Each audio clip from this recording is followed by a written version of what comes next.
Dan and Corey here, welcoming you into Libservative.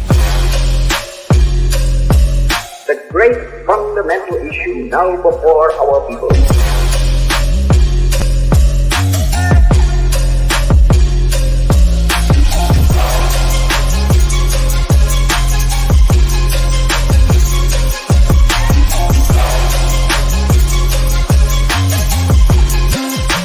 We, the people, cannot turn back.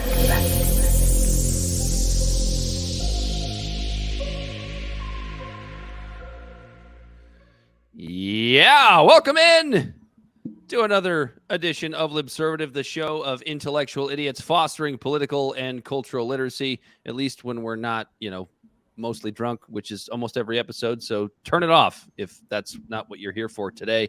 He, as always, is Corey Walsh. And he's Dan Griffin.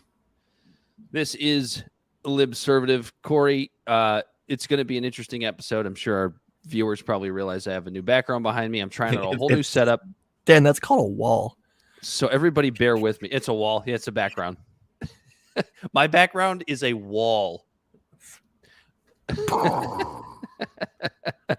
Crazy. Fuck. Some of the stuff we're going to cover today. First of all, we're going to review Black History Month as three white dudes after the month is over. I don't know what that means. I don't know if that makes us more racist or less racist. We'll let you decide as the listeners. We're going to do some sloppy seconds on the train derailment. We're going to talk a lot about the Norfolk Southern train derailment tonight as some more revelations come out. We're going to talk about the alphabet agencies finally admitting that COVID likely came from a lab leak. Yeah, no shit. And we're going to talk a little bit about Fox News and this Dominion lawsuit, because I look at this whole situation and I go, there are no points to be made. We know legacy media lies. It's not a gotcha for CNN. It's not a gotcha for CNN and MSNBC. Plus some stuff about Pete Buttigieg being a terrible human being for the transportation secretary position. But before we get into any of that, Corey, what are you consuming and what are you drinking tonight? Well, first, Libservative Podcast is found on all social media podcast platforms. Our website is libservativeshow.com. We can be found at Libservative on Facebook, YouTube, and Twitch, Instagram, and Twitter at LibservativePod. Our TikTok videos can be found at Libservative Podcast, and you can reach out directly at libservativepod@gmail.com. Subscribe today. Like right now, like you're listening. Like, what the fuck else are you doing? You're just sitting. No, there seriously, if you like it, it helps talk. it helps the algorithms. Help us flood those algorithms. Just gets more people. Yeah, gets more people. Yeah. Well, actually subscribe, but you're actually talking about reviewing. That's a whole nother step, Dan. I don't know. Wow. Yeah, I don't understand any of this. Are ready for that. I don't understand any of this. I don't even know what I'm doing here. I got 18 phone on my iPhone. Just doing my best. Yeah. Okay. Just doing the best. What you consuming, Dan? So, first of all, I am consuming I'll probably get to a few glasses by the time the night's over, but I'm drinking the Russell's Reserve 10-year here tonight. Yeah. So for the listeners, how much in the bag are you? About an eighth of the way. I'm trying to start the show a little bit more sober. See, what happens is when I'm prepping for the show before nightmares, so you get plastered. Well, yeah, I get sick of reading the bullshit that I'm reading, but I usually start prepping for folks who are looking for an insider's view of what it takes to do one of these broadcasts. I usually start prepping for this show. First of all, we prep the night before. We do a whole couple-hour meeting, myself, Corey, and Bell the Body Snatcher, and we kind of discuss what we're going to talk about next night. He's back there. I fucked up. I forgot to say something. Sorry, buddy. You're a real piece of shit, Dan. I'm forgiving. But so I usually come in at about 4 o'clock, and we start the show at 7:30 and start prepping for that evening's broadcast. And sometimes it's really hard to do without I'm just going to catch a little buzz while I do this. Next thing I know, I'm 3 Long Islands in. And by the time we start the show, I'm in trouble. So I tried not to do that this evening. Yeah, it's No, funny we you say had- that because actually we had a very avid listener. Shout out to old Top Jay, the old sport who's been listening to our show for a while now. He mentioned to me, he texted me, he goes, I'm trying to do the math here. Dan said he was 3/4 in the bag at the beginning of the show, and by the end of it, he was doing math, and it sounded like when you add the quarters up, he was fully in that bag, and he probably should have pulled that bag off his head because he was losing oxygen. I'm trying to be better, which is why I'm drinking the Russell's Reserve tonight, because it's one of my favorite, more mild whiskeys. It's only a 90 proof, but it's got all of the amazing flavors of a delicious bourbon that most of us like. It's got the little smokiness. I've always sensed a little bit of a tobacco note out of this particular bourbon. I don't know if you feel the same way, Corey, but something I really enjoy. So no, but now that you actually mentioned the tobacco note, I'm over here drinking some Johnny Walker Black, courtesy of Bell over here. God, Bell blends. You're putting blends out there for my boy, And it has the tobacco taste. There's a taste to it. Like, I don't know if it's the tannins, it's like an oaky, like woody flavor. It's a Scotch blend, so yeah, that. But there's a bit of a tobacco taste to it, and that's a good note. Just not a fan of blends. I've never been a fan of blended Scotch in my life. I'm not a huge Scotch guy anyway, but there are. Speaking of being not a fan of blends, Black History Month. Wait a minute, that's not what I was consuming. I know. I'm just kidding. I'm just kidding. I just thought it would be a good joke. We're about to talk about Black History Month and its importance. And we will. We're going to talk about it. We like I said, I don't know if we were supposed to wait until after it was over to talk about it, being three white guys, but we're gonna give some opinions. Good ones, I hope. I mean, so yeah, what I'm consuming is the Witch Trials of J.K. Rowling. This podcast is. I'm not going to say it's the best narrative podcast I've listened to. I've definitely heard ones that are more riveting, but I am enjoying it because, as mentioned when we talked about Hogwarts Legacy a few weeks ago, I have always been an unapologetic huge fan of Harry Potter, and so obviously a fan of J.K. Rowling's work. And this podcast. And I'm going to take credit from Corey because he's the one who mentioned this, which is that this is going to be a podcast that's going to be Streisand affected all the way to the goddamn moon, because it's a podcast the thing is, it's not even really that much about J.K. Rowling, which is what I think a lot of people are missing through the first 3 episodes that have been mentioned. It's telling the story of cultural extremism through the lens of J.K. Rowling. That's the way I'm reading it, especially after listening to this 3rd episode, which was the most fascinating one so far, because it really starts to dive into the cultural warfare that we see today on the cultural left and the cultural right, and it points to Tumblr culture, which is more, culturally left leaning, more feminist, more trans rights oriented at this point, and then a little bit more mainstream. But the counter to that was the 4chan culture that resulted as a pushback against Tumblr culture, right? So you had Tumblr culture that was very left leaning, culturally feminist, and all the things I mentioned. And then 4chan culture was basically like these gamer bros that, said things like feminism is toxic, and basically anything that Tumblr did, 4chan culture had a reaction to. And the thing that's interesting about this 3rd episode of The Witch Trials of J.K. Rowling is they talk about how that was all set up, but then how those two cultures clashing kind of went mainstream. And it went mainstream by first making its way to Twitter, which is, the national town square, or the world's town square, actually, for the most part, at least at that point in time. And then how 4chan culture was kind of personified in a man that you and I remember, and I'm sure Bell remembers, Milo Yiannopoulos. And how these two cultures went back and forth over Twitter, over mainstream, and that's kind of what's led us to this mainstream cancel culture that we see today. And so when people start shitting on this podcast, which I've seen a lot of, those are all the things they leave out. It's like, why do we need to talk about this to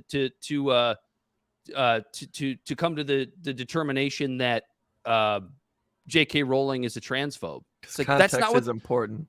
But that's not even what this podcast is about. That's not what it's about. It's about the cultural warfare that you and I hate so much and still tend to talk about way more often than I think we even want to. But it's what everybody's talking about. So I like where this podcast is going. Again, not the best narrative podcast I've ever heard, but certainly interesting if you have a brain. Yeah, no, I missed the most recent episode, but I've been listening to that as well. For me, like I said, I'm over here drinking some Johnny Walker Black. I'm drinking a fine Pilsner beer. It's what it says on the label, man. You know, corporations don't lie. So that must be what it is. A lot like Fox News, right? Or Norfolk. Just the facts. Any corporation, Fox News, Norfolk. Purdue CNN Pharma in there if you want. CNN, Purdue Pharma, Pfizer. But so, just saying all those quick words that are going to get tagged to give us the little thing at the bottom. You better throw Woody Harrelson in there for his monologue. Did you see that shit? Right. Yeah, I did. On Saturday Night Live? I've been consuming pretty heavily another podcast called The Alphabet Boys. And it's talking about how the FBI infiltrated a lot of the Black Lives Matter protests and turned them violent. And then on top of that, I've been consuming The Last of Us, who is on a terrible, terrible trend of killing off all the black people and the gay and lesbian people of the community. Because in the most recent episode, they're doing the backstory of Ellie, who is in the show, she's a lesbian. In the game, she's a lesbian. And they show her backstory of the first time she's ever actually with a girl. And that's the story of when she gets bit, right? It's the story when she gets bit. Her friend is they go into a mall, they're hanging out in a mall, and they find a way to turn the power on. They're actually playing arcade games and stuff and being normal teenagers in a world where that's just not existent. They kiss. And then a zombie shows up and bites them both. And that's when she finds out that she's not, she can't be infected, and it kills off her black lesbian lover. And now at this point in this show, I've seen 3 black people, 1 gay killed, and then 2 gay guys killed. And everyone's on the right is freaking out saying this show is homophobic. I mean, this show is like super woke. Yeah, but really, gay. I think the show is pretty fucking homophobic. It keeps killing off all the gay and black characters. And that's a narrative that I want to keep driving home because I think it's hilarious. Is it a Velma-esque psyop? Is it on that level? No, it's honestly just a narrative I'm making up in my own head. But I'm a contrarian at heart, and no one else is saying it. So I'm saying, what do you mean it's woke? And then I've been listening to a shit ton of... I believe it's Sparkmaster Tape. It's just this rapper who, if you want music that wants to make you get hype and down a fifth of something and then go to the club and just go nuts, Sparkmaster Tape is that music for you. If you want music that's going to take you back to the time where you were 17, just down a fifth of Hypnotic. Yeah, like you remember that song? Was it Mims? Who sung King Kong? Like, King Kong in the trunk. I don't even remember. You know what song I'm talking about, though, right? Yeah, it's that deep. Bell, voice. Get up on that mic, bro. Get on that mic, Bell. What the fuck? Hello. Hey. Hello. You sound like you're off in the background trying to. I don't know. Maybe you're getting a hand. He's just doing shots. He has to get way. There he is. Exactly what I'm doing. Belly body snatcher. on the back on in the background doing shots of Johnny Black Right out the bottle. after a long day of hauling bodies. He's got today off. Yeah, I was doing other things to, you know. Yeah. And then Anyway, shall we get to Black History Month? Yes. I'm sorry, you don't. So real quick, I'm really trying not to read the comments and not just keep derailing the show in the comments, but we just had the most random question that I just had to share it. Big Donnie asked kind of a weird question, but have you ever used ball weights to make your sack hang lower? Dan, we're talking to you. I mean, I've researched it. I've thought about it. As you get for me, as I get older, they tend to like squeeze a little bit closer to my taint. So yeah, I've thought about it, but no, I have not used any ball weights at this point in my life. Is this really a thing? I guess don't most people say that as you get older, your sack hangs lower. Dude, Not for me. I've had the problem of accidentally sitting on my sack since like 9th grade. So like if anything, I'm wearing boxer Yes. briefs and got rid of the boxers. Yes. Oh yeah, dude. The box. You know what? It's funny, and this is not an advertisement because we are not involved with this company, but I have actually sprung for the $20, $30 Duluth Trading fucking boxer briefs. More yes. They Are are- they good? They are a game changer because a lot of people are like, I can't see. Eric I goes can't- ball weights fall into the gain of function category, I believe. A lot of people say they can't see spending that much money on underwear, but oh my god, buy yourself 4 or 5 pairs, spend $100 on worth- some good underwear. So Oh, it's worth it. I'm wearing them right now, Dude, I've just been wearing boxer briefs since 11th grade and I haven't turned back. dude. I like Go it where my get you- guys have a little bit get of room to play, but they're still like snug. man. It's like Go wearing a get- snuggie. Corey, go get you 1 pair of those Duluth Trading boxer briefs and try them out and tell me they are not the most amazingly comfortable boxer briefs you've ever had. But yeah, I guess they might be. My shit's all Listen, you gotta- desensitized because I'm circumcised. You got to do briefs during the day, boxers at night. I free ball it at night. That's even better. That is Thanks. the perfect segue into Black History Month. Yeah. Thanks, Big Donnie, for making us talk about our anatomy. Make sure to like, follow, and share. Beautiful. Black History Month. It has come to an end today. Of this recording is March 1st, and here's a review from 3 white guys. So we didn't talk a whole lot about Black History Month in February because we're one. Let's be honest, well, we forgot about it a little bit because of the fact No, that it didn't. We did not forget about it. We discussed it in pre-show meetings. But the thing is, we didn't talk about this because it was a situation where you kind of have to choose a weird politically cultural side, right? You have to decide, is it not our thing to talk about while it's happening, or should everybody talk about it while it's happening and say negative things about it while it's happening if you happen to be on the right, or it's not your thing to talk about if you happen to be on certain factions of You're the saying it's cultural like- left. it's like that weird thing, like what's more racist, to say I don't have black friends or be put in that corner where you have to say I have black friends? I have black friends. Yes, yes. What? Like what's Either worse? way, you're fucked. You're racist either way. Like you're screwed. You've no way out of that uncomfortable discussion. So So, wait, but no, yeah. no, I'm not racist. I have black friends. It's like, do you? Yeah, So why'd you feel the need to say that? Right. I mean, like I don't see color. No, but one thing that we were mentioning in pre-show was it's interesting how they always, when it's Black History Month, they always bring up the same couple of people who are like the ones they have on the pedestal for the Black History Month, like Martin Luther King. They don't talk about Malcolm X really because he was a little- problematic.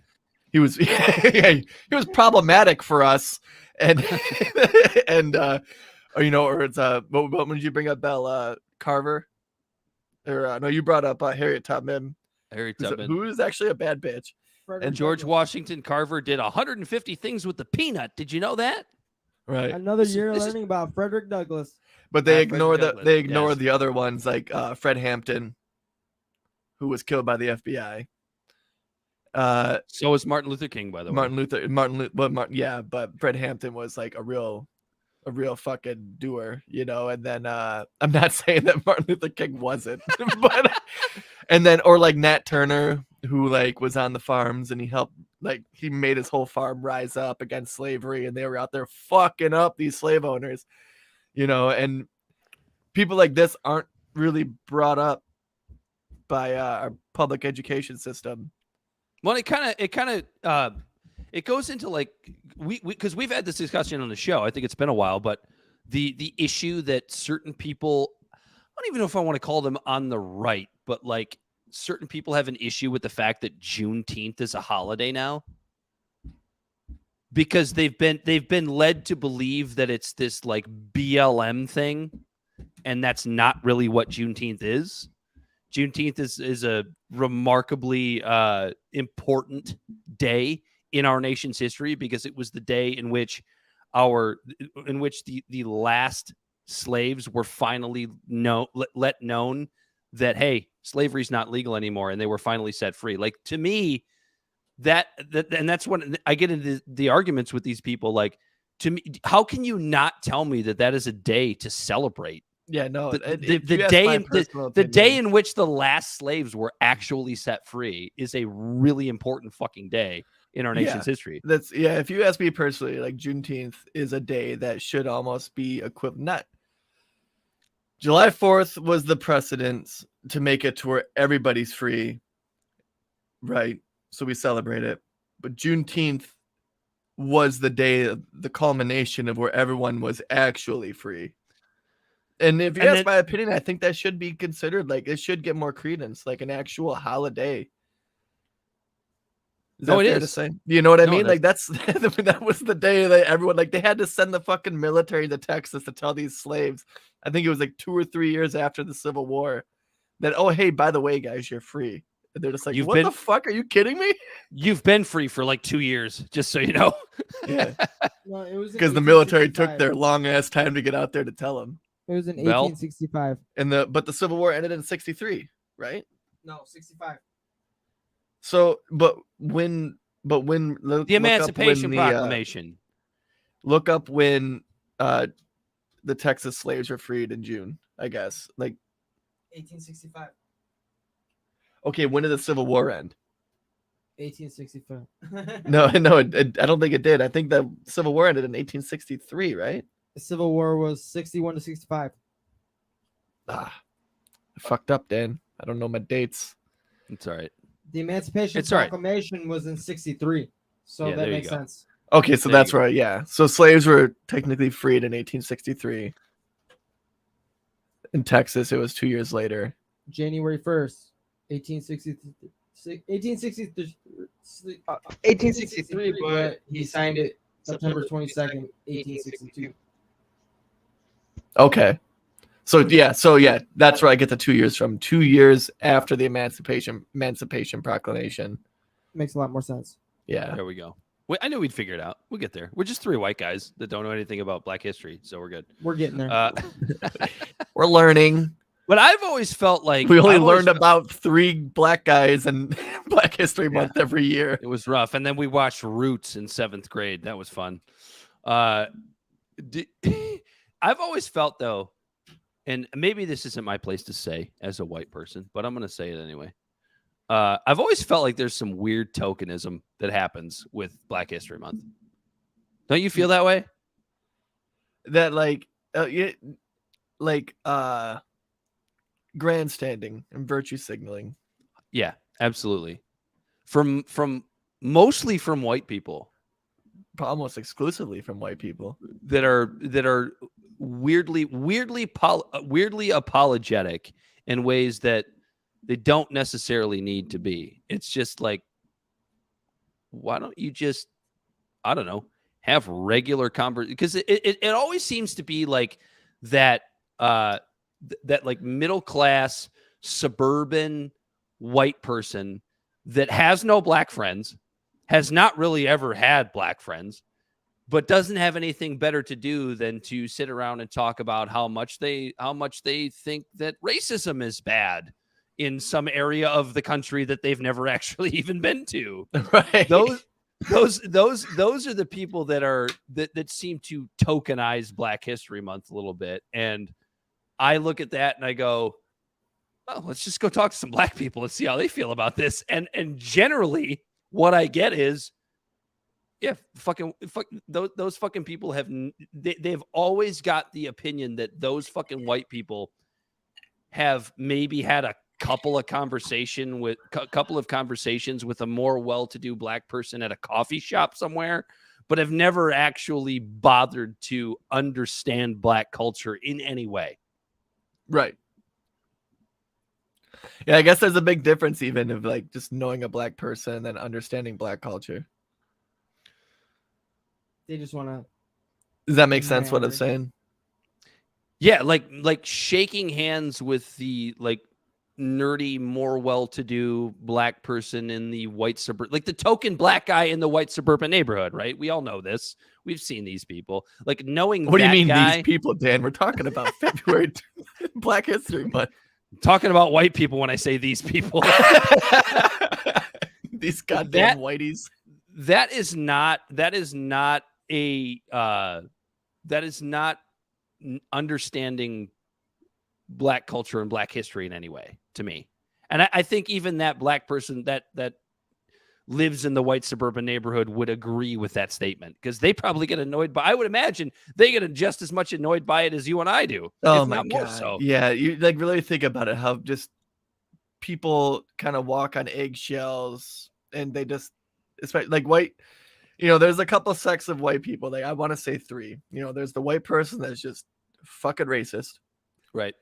And then there's the white person who I think is more along the lines of we are, like we actually know Black people. Like me personally, I have Black family. We actually know them. Yeah. And like, so like when we're around them, we don't act different. We act the same way that we do. And then there's the white people who walk around on eggshells around them and think that identity politics is important and things like that. And there's 3 subsets in our culture. I think there's 4. I think there's one in between the person that's actually racist and where you and I are, which is the ignorant white person who's not necessarily openly racist, but is just ignorant as fuck and comes they just off don't as know the racist. history, and they follow the news where they just go, oh yeah, a lot of Black people are killed out in the city. I guess that's dangerous. I'll stay away from Black people. Not only that, they're scared to talk to a Black person.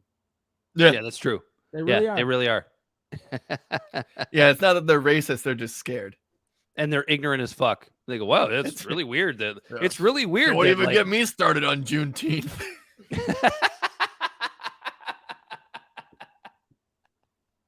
Yeah, that's some of your friends, Corey. I know it's some of your friends. No, it's some of my in-laws' friends. Yeah, we're there. I didn't want to say family. God, I hope my sister doesn't listen to this podcast. Yeah, you're fucked. I know it's my family and friends as well. It's so people that don't know, mine and Dan's families are in have this weird intertwined. We're just inbred. We're all inbred. That's what it is. Come on, our genes are fucked up. Don't blame us. I'm fine. Yeah, we got this Dago behind us. Shut up, Bella. This isn't about you. This is about Black History Month. He's just the one that goes and collects the bodies. That's me, the Reaper. Wait, are you Sicilian or are you Northern? No. Will you, Belle? Chill out. It's Black History Month. I'm just kidding. I love my Sicilians, but no, I'm as close to Sicilian as you can get without being Sicilian. Like the tip of the boot. Your family is probably from the same region as my fiance's family. Are they good somewhere? At spaghetti? Of course. Probably. Okay, so you tried to call me out for making a joke about an Italian slur, but then you just made this very generalized stereotype about Italians. About Southern Italians. Yeah, I guess you are allowed to. There's a whole discussion about that. We're not going to get into that. Not today. This Anyway, isn't about you. Is there an Italian Pride Month? An Italian History Month? yeah, it's called the rest of the year. I was about to say March through January. It's like, Saturday, Sundays. is there an Irish Pride Month?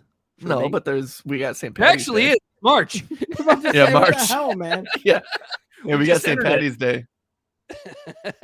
where everyone's Irish is what we say, but you can never say that about Juneteenth. Everybody pretends to be Irish. Yeah, you can. Yeah, it's like the one Can we culture. just talk that- about just how fucking weird just humans are in general? Just Yeah, how, well, how all of this is like. being Irish is like it's like the one culture that everyone can pretend to be for one day of the year and nobody gets offended. Right. Yeah, like, Nobody yeah. cares. Us Irish people, like, we kind of get a pass. We're like, well, no, we didn't own slaves. We picked our own potatoes, and then when we all ran out, we just Like, left. can you imagine being that can you imagine being that fucking Mick that gets pissed off because like some black dude's wearing fucking green and shamrock shit on St. Patrick's Day? But then Can you he's just imagine- white. He's not Irish. He's white. He's a white racist. Fair enough. Could you Yeah. imagine everybody celebrating Juneteenth like they do St. Patty's Day? Yeah, that's what I was getting at. Like, God, that would be amazing. Everybody's wearing fucking African garb and just Cinco de Mayo is another one, right? Like it's okay to wear a sombrero on Cinco de Mayo, Trudeau. isn't it? Trudeau depends on leads the day. Trudeau is like, I love this holiday. Yeah, and then Cinco de Mayo is another one. Everyone's allowed to be Hispanic. Actually, just straight Mexican. That's a Mexican. You're allowed to holiday. be. It's You're not allowed to Hispanic, be. it's Mexican. Yeah, you're allowed to be Mexican one day a year, but other than that, it's cultural appropriation. It depends on who you ask. Well, if you ask Mexicans, they don't give a shit. right? They're like, you can wear a sombrero. It keeps the sun out of your face. That's great. It's a Wear long functional sleeve hat. Yes. Why is that? Yeah, why is that cultural appropriation? It keeps the sun out. It's a great. The hat. sun is hot. This is a functional hat. Fuck you. And fuck your Latinx bullshit. Oh yeah, that's yeah. There's a lot of that. Anyway. Oh, so closing statements closing on this, Black- I want to share Spike Cohen's post regarding Black history, and this goes on to talk about how a lot of this is from a libertarian Jew, so everybody knows it's not that offensive. He on February 26, 2021, he shared this. He goes, in 1967, the state of California took aim at the Second Amendment in an effort to disarm civil rights leaders with the Mulford Act. The bill was passed just months after the official organization of the Black Panthers Party. The Black Panthers fought against racial injustice with many tools, but it was the arming of Black Americans and monitoring of police behavior that caught the attention of California lawmakers. On May 2nd, my birthday, Black Panthers entered the state capitol lawfully armed in protest of the bill. The incident was used to unite CA politicians and the NRA in an effort to disarm and further disenfranchise the minorities and blaze the path to California enacting some of the harshest gun laws in the country. You want to talk about, like, they don't teach about these boys. And that's Black exactly history right. buys. Like you'll get The ones who some take up passing- arms to tell an over-encroaching government to get fucked. You'll get some passing information about the Black Panthers, and it'll generally be like a McCarthyite explanation of what they actually were. And look, politically, there are some disagreements that I would probably have with the Black Panthers even today, but I think for the most part, they were better than not existing at all. And this is why when you hear, you will generally only hear this in libertarian circles, but the idea of gun laws being racist. Oh, they're this is it inherently right racist. here. This is They're it right absolutely here. racist. Yeah. Republicans and Democrats both are afraid of people with shades of skin that are a little bit darker than ours having guns. They don't want black people having guns, and that's why when you say you're a liberal or on the left and support taking away gun laws, it is inherently racist. You want to talk about what's actually racist and what's not racist? That shit is racist. Yeah, that's Gun- fucking racist. Gun We're the regulations strictest have gun laws, Ed, Tim. always been racist. Oh, We're in the the inner cities. Yeah. In the inner cities. Oh yeah, where the minority communities are. Chicago, Lori Lightfoot, gone. Why? Oh yeah, did you Because hear about that? crime has gone up. I've seen different numbers. I mean, if you watch Newsmax, it's like 95%, but like, you know what I mean? But Yeah, we know that's not true. It's somewhere between like 30 and 50% in her tenure. And what does she do? She blames racism. And it's just like, you know what? That's why you're gone. Yeah. You're gone because you're a shitty fucking mayor, not because you're black, because you're shitty. Absolutely. Black History Month. That's a good way to end the Black History Month discussion. And let's expand. They should be expanding on it and not just talking about the more passive ones, but the more aggressive ones. Yeah, with what's actually racist, which is fucking gun laws. Sorry.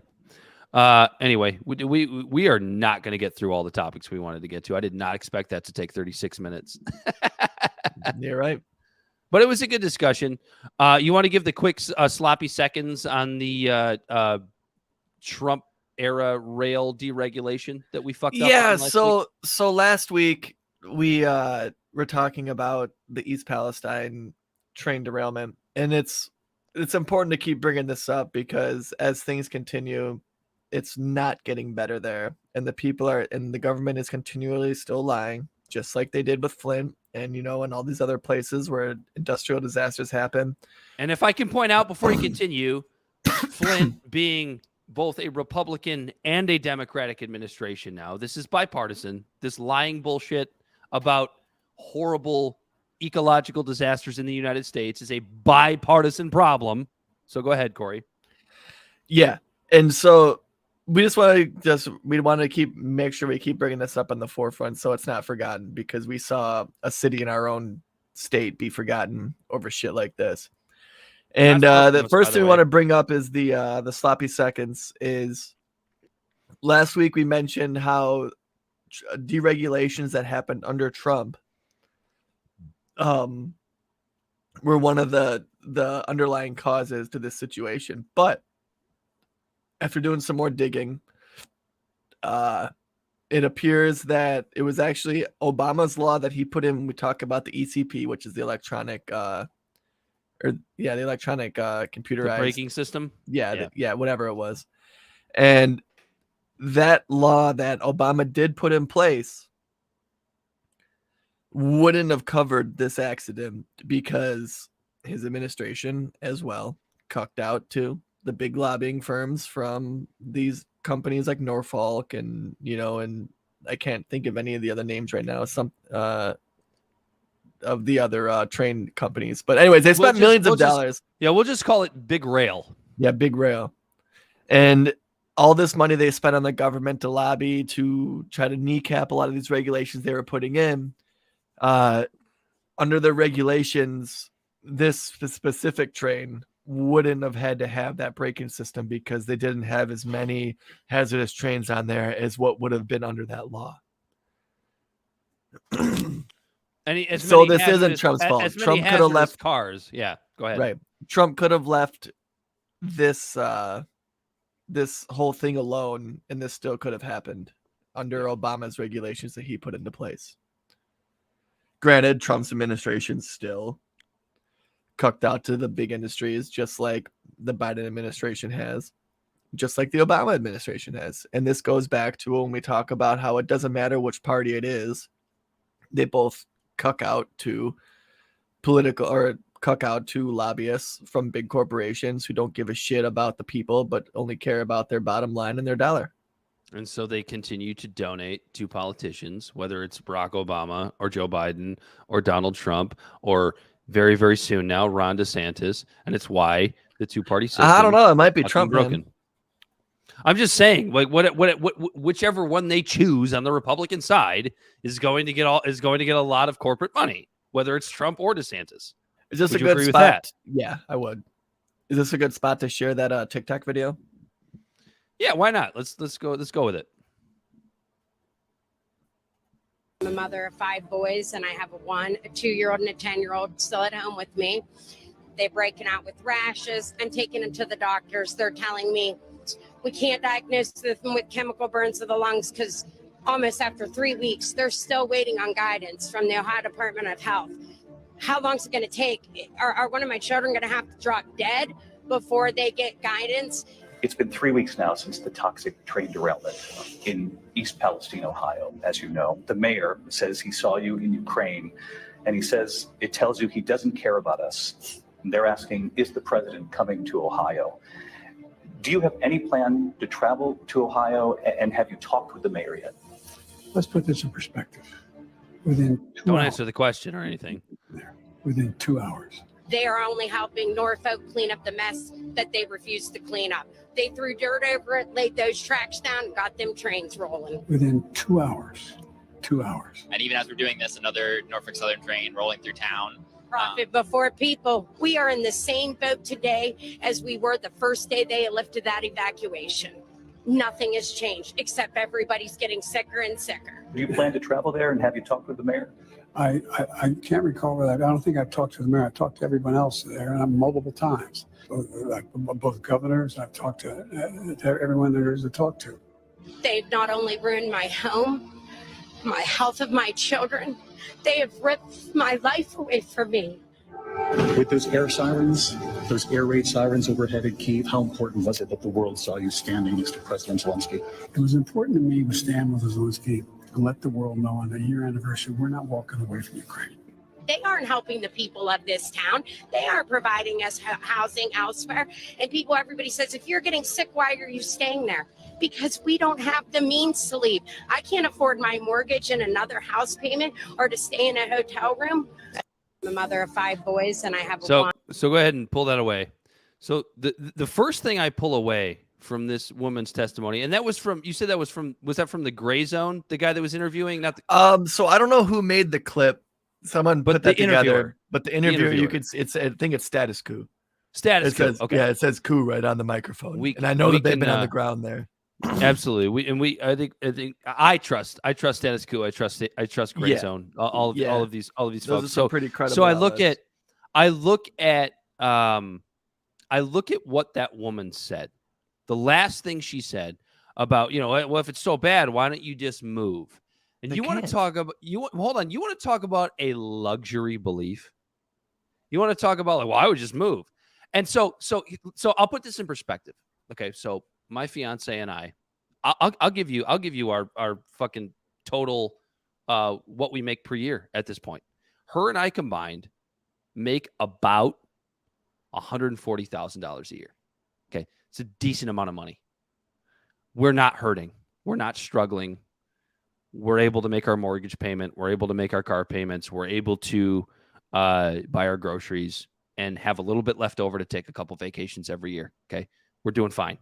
I can tell you right now, if that disaster happened in my backyard, how would I be able to move? Even making as much money as the two of us do combined where we're comfortable. Because here's the thing, I can't sell my house. Right. Who the fuck's gonna buy it? Yeah. The value of her house just went down by like 90%. So when you take somebody that makes even a third of the money that we do. I think the average income in East Palestine is like $35K.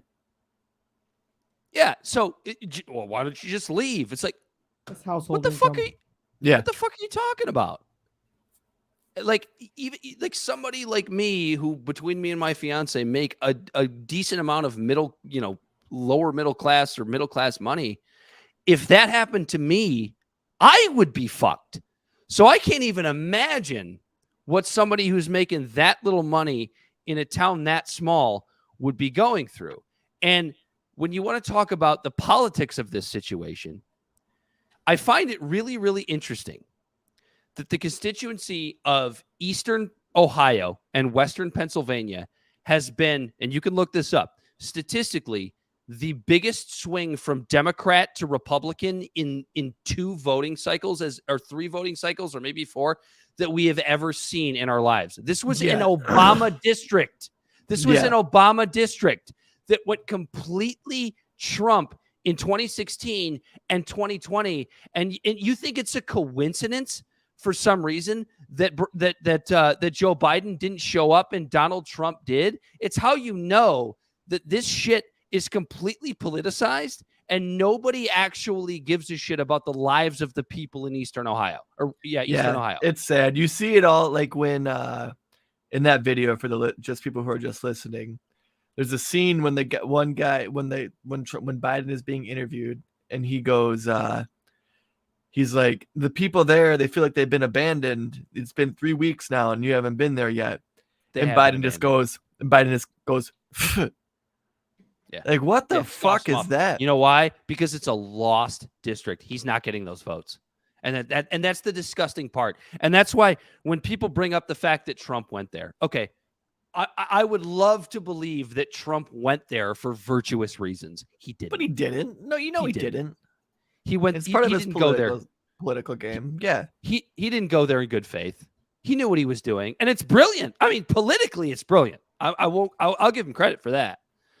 But you think he went there because he actually gives a shit about these fucking people that are making $35,000 in Eastern Ohio? No, doesn't give a shit about them. I do want to say it took till Friday. Political stunt. It took till Friday. No? It took till Friday till the Biden administration to actually go there. They said they knocked down 530 East Palestine, Ohio households in less than 72 hours. Yeah, it wasn't even Biden. It was what, Buttigieg? Biden administration shows up in his hard hat and vest. Oh yeah, teams from the EPA. He had people do it again. And then it's still fucked. Like DeWine refuses to call it a national disaster because it's gonna look bad on him. Because Norfolk, I think, there's at least 1 comma, possibly 2, in how much money they donated to DeWine's campaign, and all he'd have to do is declare a national emergency for the federal government to get involved for these people. So, like, ever since, I forget when it was. It might have been in 2001 or 2003, but I know it was under Obamacare, so it was later than that. So, but under Obamacare, one of the provisions is when there's an area that's declared a national emergency or a national disaster, the people that live there are guaranteed Medicare for life. And this asshole hasn't declared a national emergency to get these provisions to these people to make sure that if any of them get cancer 20 years from now, they're covered. So at that point, Biden's hands are tied, sure. But it's clear that there's a giant cover-up happening here at this point. Like, I think 40,000 animals in the area have died.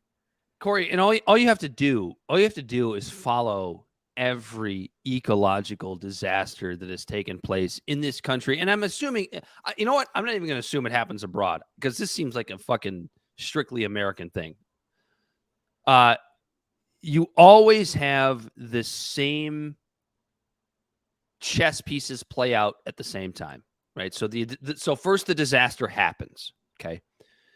Then you have whoever's responsible for the disaster, which is generally a corporation of some kind, comes in and goes, "Oh, it's all good. It's nothing to see here." They pay quote unquote third parties to come in and test the water and test the air and test all the soil, test all this stuff. Oh, nope, nothing to see here. Then the EPA rolls in and goes, "Oh, yeah, they were right. Yeah, nothing to see here." And you sit there and you wonder, why does that happen? Because the EPA is under the federal government, which is donated to campaign funds from places like Norfolk Southern or whomever is responsible for the ecological disaster. And then you always have a third party that comes in and goes, "Yeah, somebody's not telling the truth." But the problem is what the third parties do is they don't get the media coverage because why? Because the media is, again, bought and paid for by your federal government. So it's this same cycle and you can look into various ecological disasters that have happened around this country in the last, I would say, 30 years at least, maybe more, maybe less. But it's always the same thing. It's exactly what happened with Flint. Obama, at least Obama showed up. Can we give him credit for that? When it came to Flint, at least he showed up. But then he went, "Can I get a glass of water?" But it's and also his voting block. You're absolutely right. Doesn't take a sip of the water. It's his voting block. He showed up, and that is a great point, Corey, that I was going to get to, which is this is a Trump fucking part of the country. And he's not going to show up for that reason. And it's so fucked up. And it's why the two-party system is broken. And then let's break down how the EPA, well, not necessarily the EPA just kind of just like raised their hands and they're like, oh, Norfolk, it's their responsibility. They got to pay for this. This is their mistake. Right. Mm-hmm. Yeah. So they're leaving all of this up to Norfolk, who's doing all this testing. And like we mentioned in the last week's episode, they're using companies like Tetra Tech, who is known to lie on paper about soil samples and things like that. They've been busted for it in 2019. And then, so Norfolk is cleaning up this mess. They don't know what to fucking do with it. So then they try to ship it out to other fucking states. They were trying to move all this waste from East Palestine to Michigan and to Texas. And in Texas, it was Deer Park, Texas, right outside of Houston. And in Michigan, it was in Romulus and what was it, Belleville? Yeah. And right next to the Detroit Metro Airport. Guess what? You look up the demographics of these states, and they're fucking identical to East Palestine. They make between 33 and 36 on average household income, 33 to 36K a year. And Deer Park, Texas is, I think it's the numbers aren't exactly right. I'm just guessing off of memory, off the top of my head, but it's like 51%, 40% white, Hispanic in Texas, 36. And then in Romulus, it's like 60-40 white and black, and they're all poor. So they're moving waste from one poor city to other poor cities. But isn't it interesting? Like, because I even and they didn't fucking know. I'm sorry, I want to keep going. And Go ahead. Romulus didn't fucking know. This has been in our news. Romulus had no fucking idea that Norfolk was moving this shit out there, to the point where they had to freak out about it, and the movement got halted. And now they're moving it to somewhere else in Ohio, and they didn't even let our city officials know and our people know that they were moving it here. They just showed up with it. And we're not even sure if anybody actually made it here into our ground. I would hope not. It's a little bit downstream from us. But again, that just goes to show again. And I always find it interesting. Like maybe this is me being a goofy conspiracy theorist, and I'll admit that in the coming weeks if new things come out. But hear me out for a second.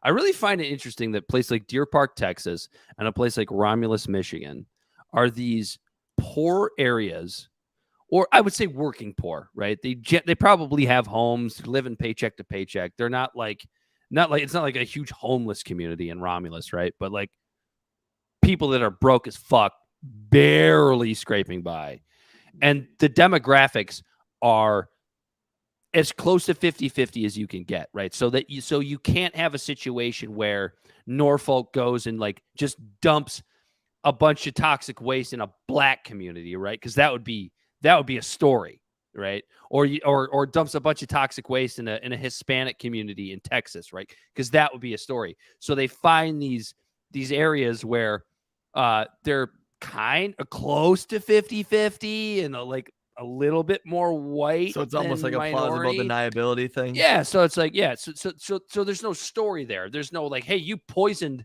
a minority community in this situation, like with Flint, which was a big fucking problem because it's all black people in Flint, Michigan. Hey, Dan, I'll do you one better. The Go ahead. treatment facilities for all that kinds of shit, they're already in these poor cities. Yeah. So for the toxic waste, yeah. The deep wells and things like that. Yeah, they've already built the infrastructure around the poor communities for toxic waste. Yeah, we don't like when you're driving to the airport, when you hit Romulus and all that area because it's all refineries and it smells like shit. It's not great. And then there's just houses. There's just so many fucking houses there. It's insane to me. Do you want to talk about Mayor Pete a little bit? Yeah, go ahead. Bring up Mayor Pete. So Mayor Pete, just tying it into the issue in East Palestine. Why the fuck is Pete Buttigieg the only transportation secretary you've ever heard of? Because he's so bad at his job. Because End of segment. It's because he's an absolute abject failure. I mean, let's talk about just in the short period of time. So we're talking about less than 3 years that he's been, or just about 3 years that he has had the job of transportation secretary. This is not a partisan issue. Okay. If you're a Democrat that loves Pete Buttigieg, fuck you. First of all, if you're no, fuck you. Like if you are that kind of person that is so partisan that you can't see how Pete Buttigieg sucks, you're not our fucking listener base. Would you agree with that, Corey? I'd agree with that part. Yeah, you're probably not much of a listener to the show if that's you what I'm blindly just agree with Pete Buttigieg because he has a D next to his name. I don't want them to leave, though. I hope that we can bring him to the light. All right. So, okay, fair enough. So don't fuck you. I'll take it back. Dad, we're trying to make a change here. I take it back because Corey scolded me. But I get mad. I get mad sometimes because it's just like, how can you not see through your partisan goddamn goggles what an abject failure this guy has been? So there have been 3 major failures by Pete Buttigieg in the last 3 years. The first was his ridiculous paternity leave during the biggest supply chain crisis that the United States has seen maybe ever. And he's just gone, taken more fucking vacation time for his kid than any working mothers get. Yeah. So that's number one. And then number 2 was the FAA notice or the FAA shutdown, the notice to air transmissions outage just last month, where fucking flights were just shut down for like 8 hours. I'm not going to give him as much shit for that because I don't know what he could have done to prevent it. But where was he when it was taking place? And then this. Well, then there's also the not on top of that. Then there's the Spirit Airline debacle on itself. Yeah, which was like completely separate from that. But it brings you to the train derailment and how he goes, he just blames the Trump administration. And we've already made it clear that, again, I have to give this caveat that neither Corey and I believe Bell as well, none of the 3 of us are fans of Donald Trump, but this was not his fucking fault.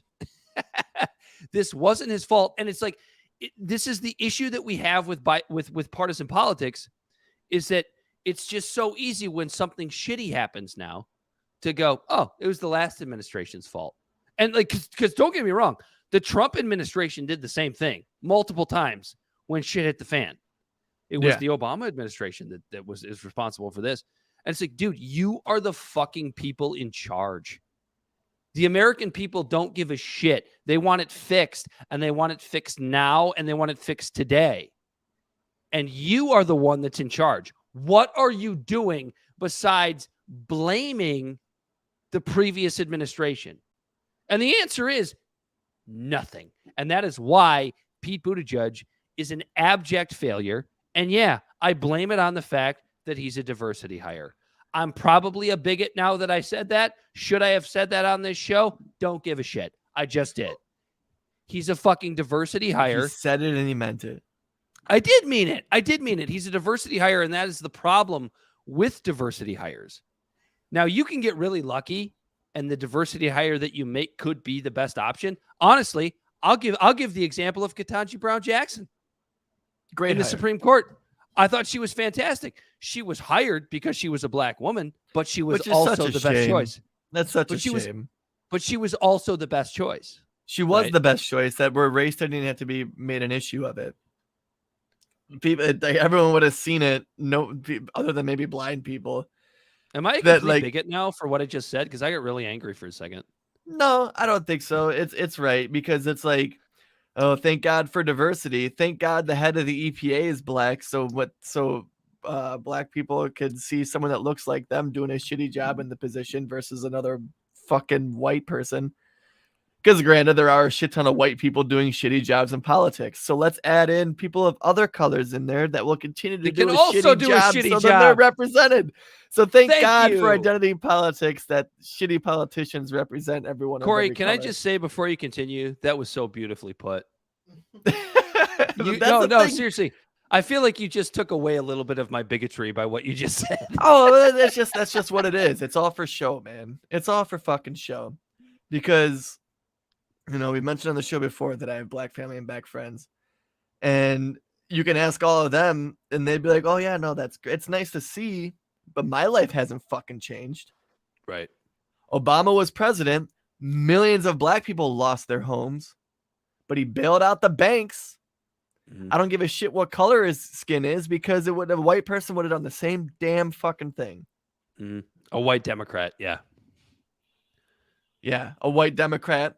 Clinton sold out all of the black communities and the white communities and everybody when he instituted NAFTA. But hey, he played the saxophone and really liked black people. So thank God for that. Say that again, Bill. I was saying, and he liked fries. He liked fries. Yeah. What's cool? Fries. Wait, yeah, the John Mulaney joke. He's like, oh, Bill Clinton. What? Like little kids loved him. They're like, what's your favorite food? And he's like, I don't know, fries. And they're like, yeah. Can I get a glass of water? That was on MTV. He was on spring break over there on MTV. Oh, that's right. He wasn't he? I will always say this. Obama was cool as fuck. Obama was. He had swagger. He was just and Clinton cool. had swagger. Cool. I liked it. How he talk to your face and then blow up your family. Yeah. That's why he was I'll call straight up 2012 election. I called him up. I said, Mitt, think it's time for you to concede. Mitt, it's time to go. Barack's got you. like there are things about him where it was just some swagger. Like when he was in there dealing with press and he's in the White House and they're saying shit and he's like, hold on, this is my house. It's like, damn, son. Like, can we get a little decorum here? Just a little bit. Oh, I'm sorry. That was the Lions head coach, Jim Caldwell. Little decorum. God, but nobody knows that reference. Jim Caldwell. No, I do. People from Detroit don't know that reference because everyone's given up on the Lions. Little decorum. Except recently, I'm excited to actually see what the Lions do this year. Now you are. I am. I'm a bit of a fair weather fan. I've been ingrained in the Lions because of the fact that it's like, well, that's my hometown. Like, I never turned them on because I always assumed they would lose. But like this last couple of seasons, I had them on. And I was like, all right, here we go. Would you agree though? Now that because I don't want to talk about the Detroit Lions, it just makes me upset. Would you agree that Mayor Pete and the reason he's known as the only Secretary of Transportation is because he's an absolute abject failure? Yeah, there's certain jobs in the federal government that like people aren't supposed to know your name. And if they do know your name, it's for the wrong reasons. Yeah. And this is one of them. Okay, yeah. Mayor Pete's dead. Not politically, just politically, not literally. Jeez. Maybe not. He moved to Traverse City. He's going to run for governor, Dan. No, he's not. Do you also think that he has clout, though, because he ran for president? That's what he's doing. He ran for president. Yeah. Got a little bit of clout. And so this job was supposed to be this cushy, easy job for him to create prestige, a more prestigious background for his resume. Yeah, that's what this was. This was a cushy position because they offered him a different position and he didn't want it.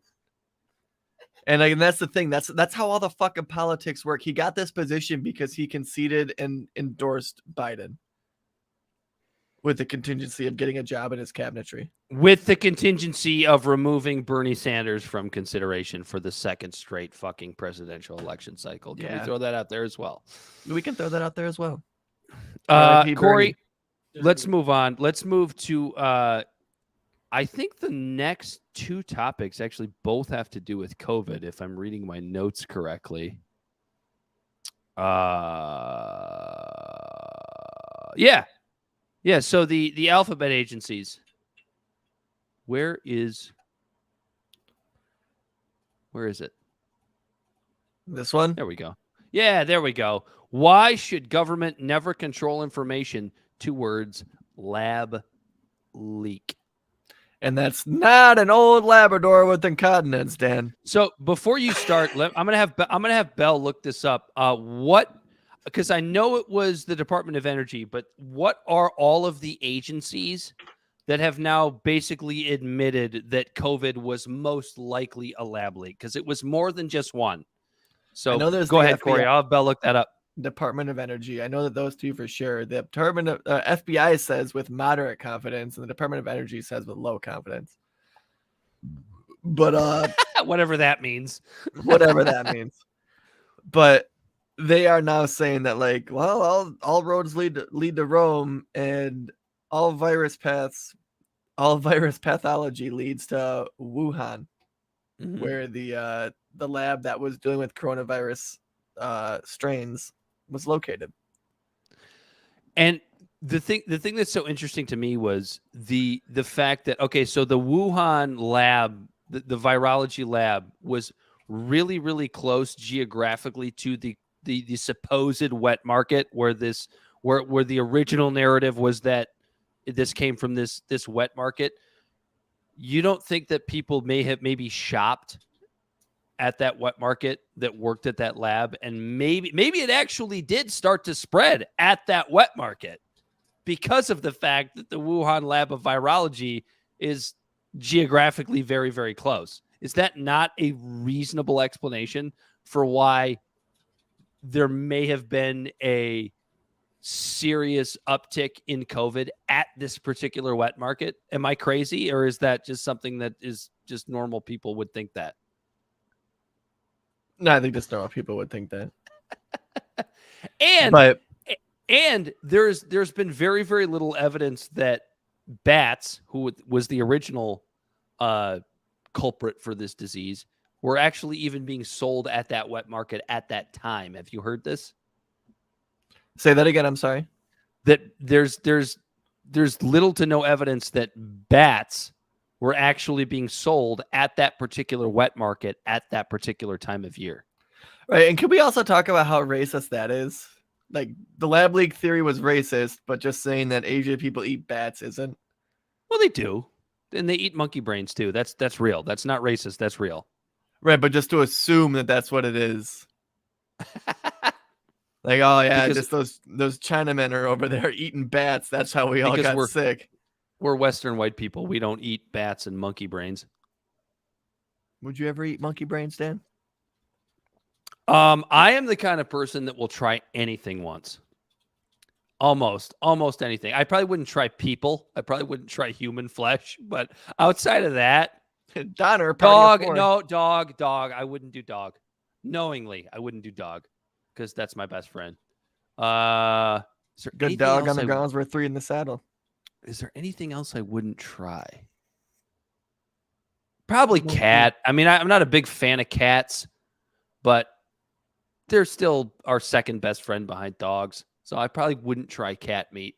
Other than that, I think I'd try almost anything. It's so funny. I'm picturing the PETA meme. You ever seen that PETA billboard that says, "Where do you draw the line about animals where you eat?"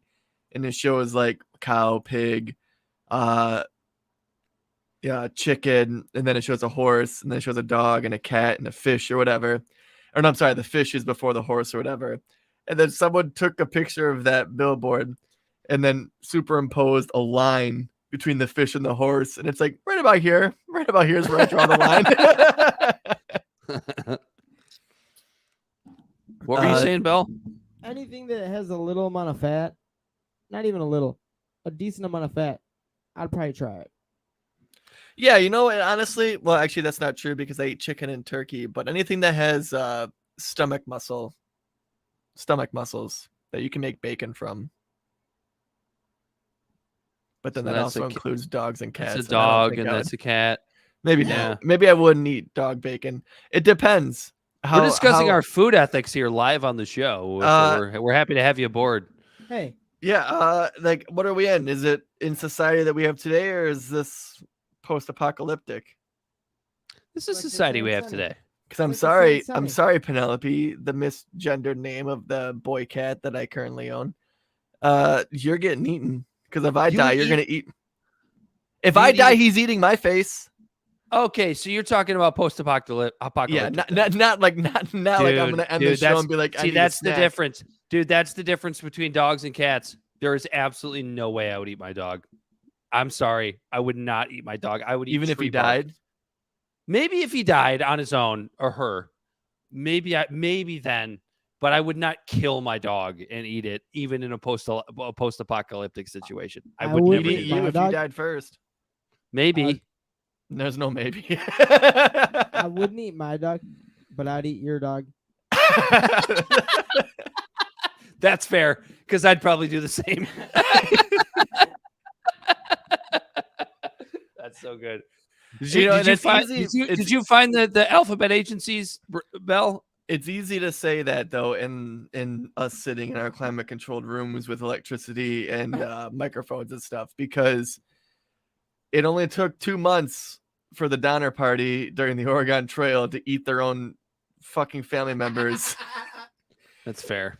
You know, if anyone doesn't know that story, look up Donner Party, Oregon Trail. But do you have any idea how hard I would cry as I shot as I shot my dog in the head? Talk about eating your emotions in a post-apocalyptic situation. Wait, you're gonna waste the bullet? You're gonna have to be more intimate than that. No, sorry. I'm not taking a baseball bat. I'm not. I would waste one bullet. I'm not taking a baseball bat to my dog. Sorry, it would be a bullet. Crying with your full belly. Oh yeah, and that's where I draw the line. Good. Oh my god, this is such a dark conversation. Yeah, this took a real dark turn. We're off the rails like East Palestine. Mel, did you find that the alphabet agencies that have admitted that this is that the COVID lab leak was a thing? Yeah. What do you got? Well, the U.S. Department of Energy, of course.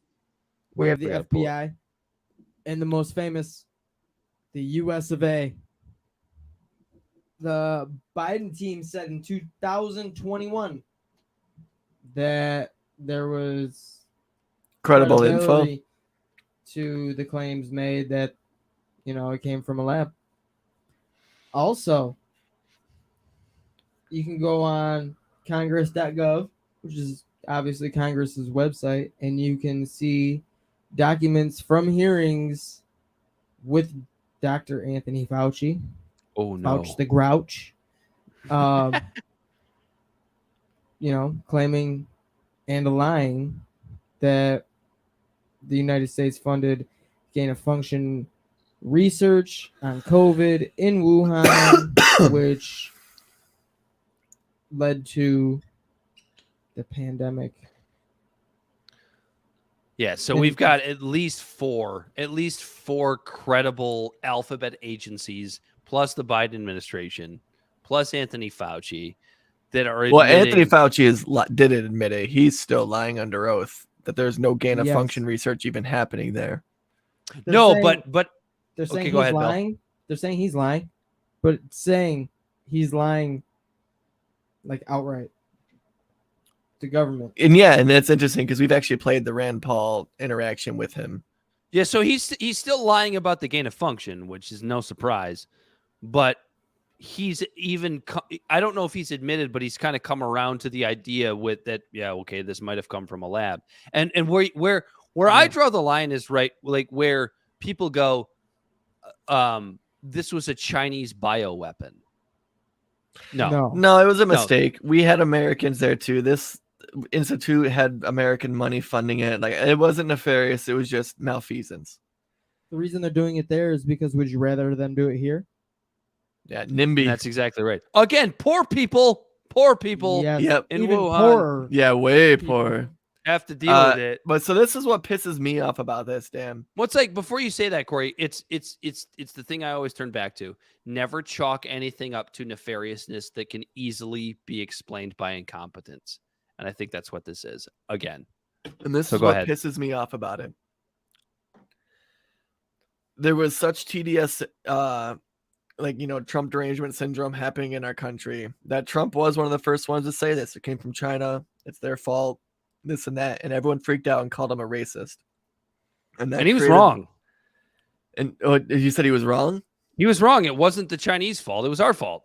Yeah, it was a combination of the two. It was a combination of the two. Yeah, it was a collaboration between the two.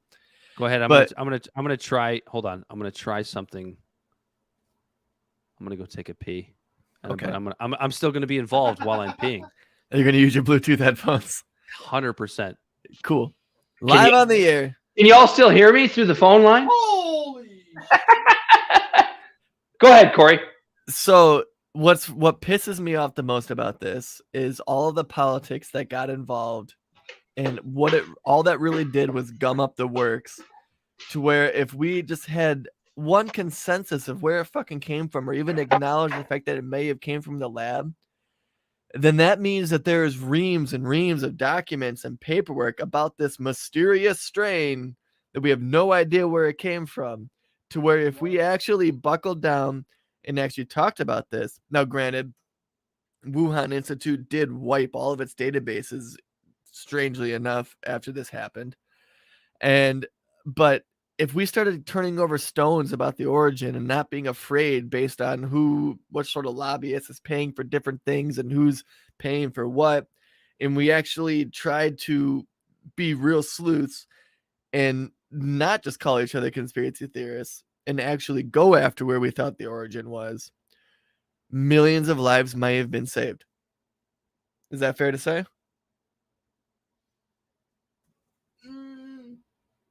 I don't know if millions of lives have been saved. If we would have really, really buckled down on China, and that not even necessarily China, but even our own people, and went after where everyone was saying this was coming from, because our experts at the time were saying, well, it wasn't a lab leak, but there was millions of people who have access to the internet that were pulling up all these documents of, what's his name? It starts with a D, his last name. I forget his name. But anyways, there's all of this documentation that Trump repealed gain-of-function research. The NIH and all these different companies that were Peter Danzig. All of these people over there were flagrantly just doing gain-of-function research. And we just shut down that whole narrative. And anyone who even said that they were doing that was a conspiracy theorist. And if instead of making it politicized and not doing that, and we actually looked at that as an option, was able to take the data from that place and look into it, we may have figured out more stuff about COVID quicker. We may have figured out that it was actually affecting older people and not children. It may have tampered down the divisiveness in our country. It may have, which would have led to solving a lot of issues, like the FBI fucking trying to kidnap our governor. Like all these different things that happen that you talk about as individual things all have these roots that go back to fucking COVID. And that if we didn't make it politicized and immediately just call people tinfoil hat people for bringing up lab leak, lives would have been saved. Fuck your politics. Lives would have been saved if this was looked at and scrutinized more, like, seriously. Change your mic up. Change your mic over, Dan. Yeah, Dan, we can't hear what you're saying there, bud. No, but I think, honestly... You're muted. You muted yourself. I think, honestly, they all lied. That's on. There you go. Now you're on your Bluetooth They again. lied because they didn't have a solution. They made you look crazy because they didn't have a solution. And it goes to and then it's funny how it all ties together, right? Like East Palestine, just point fingers, create a bunch of noise about whose fault it is versus actually taking blame and trying to fix the issue. There we go. Now I'm back, right? He's back. No, but that just goes to the whole why shouldn't government ever control the way we receive information?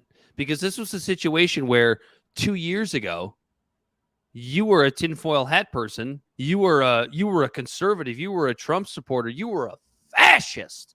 If you thought you were a racist, you were stop Asian hate. If you said that there was a chance that this fucking thing came from a lab. Yeah. And you discredited people like Dr. Peter McCullough, and you discredited people like Brett Weinstein, who since admittedly has lost his mind, but at the time was relatively sane when it came to what am I thinking of? Vaccine technology and also gain of function research. At this point now, you could even throw in Dr. Robert Malone. That was the one I was missing. I knew one of you would fill it in for me. Yeah, these are people that know what the fuck they're talking about, and they were dismissed as like right wingers. And these are people that aren't even political. Do you think Dr. Peter McCullough or Dr. Robert Malone are political human beings? I mean, they might have their like, political views, but they've never ever posted anything about it. Yeah, until have they ever expressed them? And then when they were expressing these things, it wasn't even about politics. It was about fucking virology. Fields that they're experts in. And utter reality. And you had people, calling, Joe Rogan's taking horse dewormer and like all that the thing that worries me is that collectively there's going to be no lesson learned from this. Because it's that situation where, okay. Yeah, no, you're right. Because, ultimately, if we hit real quick, this lab was set up and designed to study viral pathology to fucking avoid a pandemic. And it did the exact fucking opposite. So that brings up, let's just say that the original narrative of this started in the wet market at Wuhan, right outside the door of the Wuhan Institute of Virology. And that whole reason that institute was set up was to stop a pandemic, but a pandemic literally just started outside your door. Then they failed. And you didn't fucking stop it. Best case scenario, case scenario, worst case scenario, they failed, whether it was their fault or not. It's doing gain of function research. This can't happen again. But it will. That's the number one thing. That's the saddest that's the scariest thing, and the saddest thing is this isn't the only lab doing this. Hope it doesn't happen in our lifetime. But this was the number one, like, so obviously transparent example of why government should never control information. I don't care if you're liberal or conservative. You would think our governments would learn from Chernobyl that just trying to control the narrative, it just blows up in your face. They don't learn shit. Why? Because their number one goal is to get reelected. And so if you take away certain information or discredit certain information, that's all you need. That's all you need to get reelected. So fun. Do you want to talk about Murdoch, or you want to save that? We should save that. That's only going to get juicier. So? Yeah, we're we're an hour and 23 minutes in. Now that I've got a nice checklist so we can remember what the fuck we talked about. Anyway, I guess tell the people where they can find us, Corey. Absurdtive Podcast is found on all social media and podcast platforms. Our website is absurdiveshow.com, and we can be found at Absurdive on Facebook, YouTube, and Twitch. Instagram and Twitter at LabsurdivePod. And our TikTok videos can be found at Labsurdive Podcast. And you can reach out directly at labsurdivepod@gmail.com. Subscribe today. We're not going to read the emails, but thank you for I do my best to check. We just don't get any. Make sure to give a ranking or to give us a rating if you listen to this on your podcast platform. Just you don't have to write anything out and butter us up or nothing. Just give it a little 5-star review. It helps shake up the algorithms. We can ride that wave. Make sure to like and follow us on your social media platforms. And if you like anything we're saying and you think that we are doing what we're intending to do and to just go against just propaganda and mainstream media and try to dive into the nuance, then share this with a friend. It might actually help people with just having normal conversations. And another special thanks to Bell the Body Snatcher. There he is. Our jack of all trades. Your camera's on. You can just do that to your camera now. Yeah, I'm not used to that. How sweet are you? He, as always, has been Corey Walsh. And he's been Dan Griffin. This has been Libservative. And until next time, we are out of here. Peace.